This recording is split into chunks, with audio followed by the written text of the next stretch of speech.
13वीं seat ST के लिए आरक्षण होगी, आरक्षण का प्रोसेस है। तो 200 रोस्टर सिस्टम में था कि जब तक 200 वैकेंसी हुई, 200 वैकेंसी में यही प्रणाली आपको फॉलो होगी। अब उसको विभागवार कर दिया है। विभागवार में रहेगा कि जब तक 4 सीटें नहीं होंगी आपके पास, तब तक आप एक ओबीसी के लिए दे सकते हैं। 7 सीटें नहीं होंगी तो आप एक एससी के लिए दे सकते हैं, और 13 सीट नहीं होंगी तो आप एसटी के लिए दे सकते हैं। अब विभागों में 100 पोस्ट निकलती है, विभाग में 1 post, 2 post, 1 post, 2 post, 3 post, इस तरीके से विभाग में पोस्ट निकलती है। उससे लगता है कि किसी भी विभाग में वो रिजर्वेशन अप्लाई नहीं हो पाता। You are unreserve. फिर देखते हो आप 100 में से 99 पोस्ट अनरिजर्व और 1 ओबीसी के लिए रिजर्व, SC ST नहीं। तो ऐसे में क्या आपको लगता है कि बीजेपी या एनडीए दल के खिलाफ सारे संगठनों को खड़ा होना चाहिए? सारे, ये बड़ी प्रतिनिधित्व का मामला है। सारे संगठनों को ही नहीं, बल्कि अपितु जो भारतीय जनता पार्टी के अंदर SC ST OBC जितने MP MLAs हैं, उनके जो कार्यकर्ता हैं, उनको इसका विरोध करना चाहिए कि भाई उनकी पीढ़ियों का मामला है। देखिए, पार्टी तो चली जाएगी, आपका समाज जितना कमजोर होता जाएगा, आपका वैचारिक समाज जितना कमजोर होता जाएगा, ये जो पार्टी है उतना आपको मानसिक गुलाम बनाती चली जाएगी। उसमें जो बैठे तत्व है इस विचारधारा के, वो आपको उतना गुलाम बनाते चले जाएंगे। इसलिए अपनी गुलामी की जंजीरें और मजबूत मत होने दीजिए, उठ के खड़ी होइए और विरोध कीजिए। अच्छा, 2017 में जैसे ये आया तो ऐसा लगा कि जैसे यूजीसी पहले से ही जो सरकार है वो इस तरीके के हाईकोर्ट के फैसले का इंतज़ार कर रही हो? देखिए, आपको कहने की बात नहीं है कि यूनिवर्सिटीज़ में डाटा भी हमारे सामने आ गया है RTI के मामले कि 92% प्रोफेसर किन वर्गों के हैं।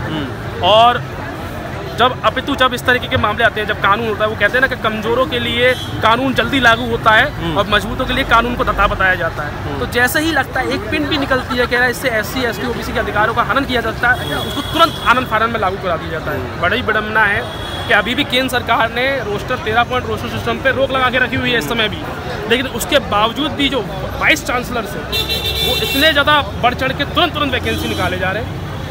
अच्छा, एक आखिरी सवाल, वैसे तो घातक साबित होता हुआ दिखेगा ही है, लेकिन अभी अगर चुनाव की नज़र से इसे देखें कि चुनाव के इर्द गिर्द ये इस तरीके के फैसले आ रहे हैं और सवर्णों को 10% आरक्षण दे दिया गया आर्थिक आधार पर, तो क्या लगता है कि इससे चुनाव में क्या इसका परिणाम देखने को मिलेगा? देखिए, जब किसी को अधिकार देने की बात आई तो किसी भी पार्टी ने उसका विरोध नहीं किया, क्योंकि वो नेगेटिव टर्मिनोलॉजी हो जाती है। नेगेटिव तो कोई भी पार्टी चुनाव के समय में नेगेटिव नहीं दिखना चाहती, ठीक है, समझ में आता है बात।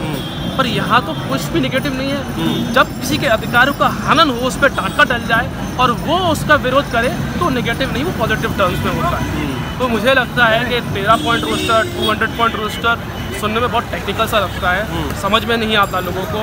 मुझे लगता है कि मैं इस मामले से 4 अप्रैल से जुड़ा हुआ हूँ, जब से पहली इंदिरा गांधी ट्राइबल यूनिवर्सिटी में जब पहली वैकेंसीज निकली थी, 52 वैकेंसीज निकली थी, उसका सबसे पहले विरोध मैंने किया था।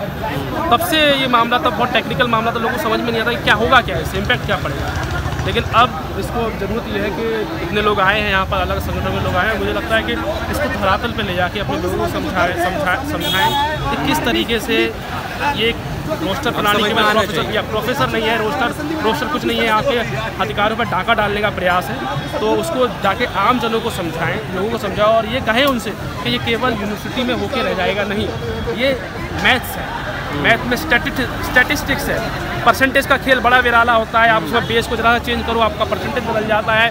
GDP से लेकर, ठीक है, तमाम आंकड़ों पर परसेंटेज से सरकारें खेल करती हैं और अब सरकारें उसी परसेंटेज को हथियार बनाकर आरक्षण पर भी बार चलिए, बहुत शुक्रिया हमारे साथ बात करने के लिए। अगर अभी तक आपने चैनल को सब्सक्राइब नहीं किया है तो प्लीज़ सब्सक्राइब कीजिए और ताज़ा अपडेट पाने के लिए बेल आइकन को दबाना ना भूलें।